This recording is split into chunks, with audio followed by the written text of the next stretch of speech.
Do list ഉണ്ടാക്കിയാലോ? ഇന്ന് രാവിലെ തന്നെ ടു ഡു ലിസ്റ്റ് എടുത്തിട്ട് എഴുതാൻ നിന്നപ്പോഴത്തേക്ക് ടു ഡു ലിസ്റ്റ് ഫുൾ കഴിഞ്ഞാണ്. അപ്പോൾ തന്നെ ഞാൻ വീഡിയോ എടുക്കാൻ സ്റ്റാർട്ട് ചെയ്തിട്ടുണ്ട്. അപ്പോൾ ഇതേപോലെ ഒരു A4 എടുക്കുക. ഇനിയിപ്പോൾ A4 ഇല്ലാന്നുണ്ടെങ്കിൽ ഒരു ബുക്കൊന്നൊരു പേപ്പർ എടുത്താലും കുഴപ്പമില്ല. ഈ ബുക്ക് എടുത്തിട്ട് നമ്മൾ ഇതേപോലെയൊക്കെ ഒന്ന് ഫോൾഡ് ചെയ്തെടുക്കുക. നമ്മൾ സാധാ പോലെ പേപ്പർ ഫോൾഡ് ചെയ്യുമല്ലോ, ആ ഒരു രീതിക്ക് നമുക്കതൊന്ന് ഫോൾഡ് ചെയ്തെടുക്കാം. ഈ ഒരു ടു ഡു ലിസ്റ്റിനെ ഒന്നും കൂടെ ഫോൾഡ് ചെയ്തിട്ട് നമുക്ക് കുറച്ച് ചെറിയ ടു ഡു ലിസ്റ്റും വേണമെങ്കിൽ ആക്കാം. നിങ്ങൾ ഉണ്ടാക്കുമ്പോൾ നിങ്ങൾക്ക് ഇഷ്ടമാണെങ്കിൽ കുറച്ചും കൂടി ചെറിയ ടു ഡു ലിസ്റ്റാണ് വേണ്ടതെന്നുണ്ടെങ്കിൽ ടു ഡു ലിസ്റ്റ് കുറച്ചും കൂടെ ചെറുതാക്കി കൊടുക്കാം. എനിക്കിപ്പോൾ ഈ ഒരു സൈസാണ് എനിക്ക് ആവശ്യമുള്ളത്. അപ്പോൾ ഞാൻ ഇതേപോലെയൊക്കെ ഒന്ന് എടുത്തിട്ടുണ്ട്. അതിനുശേഷം ജസ്റ്റ് ഒന്ന് ഇത് ഓപ്പൺ ചെയ്തിട്ട് കട്ട് ചെയ്തെടുക്കുകയാണ്.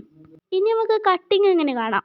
കട്ടിങ് പറയുകയാണെങ്കിൽ നമ്മൾ ഇട്ട ഈ ലൈൻസ് ഉണ്ടല്ലോ, അതായത് നമ്മൾ ലൈൻസ് അല്ല, മീൻസ് നമ്മൾ ഈ ഫോൾഡ് ചെയ്തിട്ടുള്ള ഈ ഒരു അടയാളം അതിലൂടെ നമ്മൾ ഇങ്ങനെ കട്ട് ചെയ്തെടുത്തിട്ടുണ്ട്.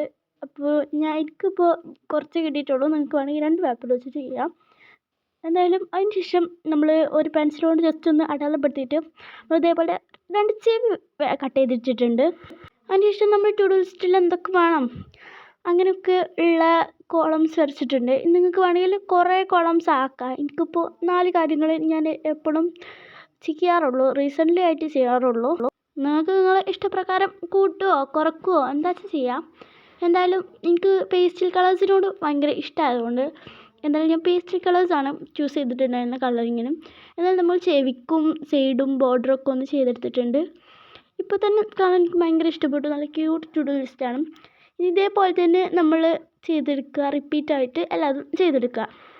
അടുത്തത് ഞാൻ എടുത്തിട്ടുണ്ടായിരുന്നത് ഗ്രീൻ ആയിരുന്നു. അതേപോലെ ഒക്കെ ഞാൻ ചെയ്തെടുത്തിട്ടുണ്ട്. അപ്പോൾ ഇത്രയുള്ള ഇന്നത്തെ വീഡിയോ. അടുത്ത വീഡിയോ ആയിട്ട്